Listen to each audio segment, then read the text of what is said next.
Hello drone racers, this is the KingKong ET115. Wait, no, it's not King Kong anymore, it's LSDRC? No, that's not right either. I don't know, something like that. This is the mid-size version of the ET models where I've already reviewed the ET100, which was great inside, and I've got an ET145 to review, which will be better than this outside. So I really just didn't know what this was good for. It seemed kind of pointless to me. You don't want to fly it inside. It's not going to be as good as the ET100 inside. And outside where you've got big spaces, it's not going to be as good as the ET125. So where do you fly it? Outside in a cramped environment? Wait a minute.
This thing is the perfect playground flyer. It has more power than the ET100 would have, but it's not quite as big as the 125, and I think these props are probably more durable for that. So flying around and crashing some more and crashing some more and crashing some more, it was fine. The only time I ever had to go get it was the time it ended up upside down. And I haven't tried turtle mode in this yet. Well, that's to be determined. The control for it wasn't great, but I'm not going to blame the drone on that because I know it could be really good. I had problems with it. This is my DSM-2 version, and I had to pull out my old DS6i, my old Spectrum radio, whatever it's called, and it just felt wrong. The gimbals on that are terrible, and the rates were all wrong, and most of the control problems I had weren't due to the drone. The drone would be great. If I was out there with my FreeSky, it would be a whole different flight, a lot more controlled. I'd be able to fit through some of those spaces where I just couldn't quite get the feel of it, but that was all on me. It did a great job because it just bounced off of everything. You just couldn't do this with most micro drones. Most of them,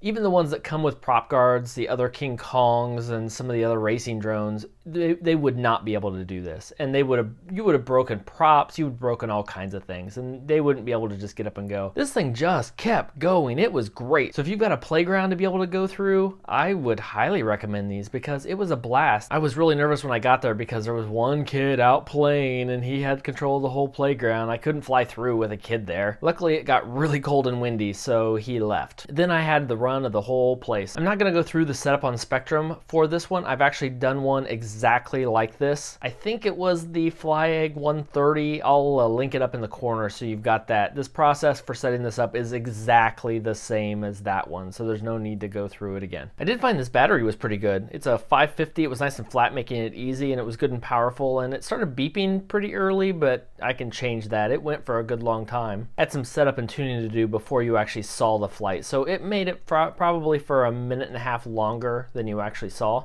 It did good. On that same note though, I took the Beta FPV batteries with the 2 different connectors on it that have the JST and the XT30, and those were terrible.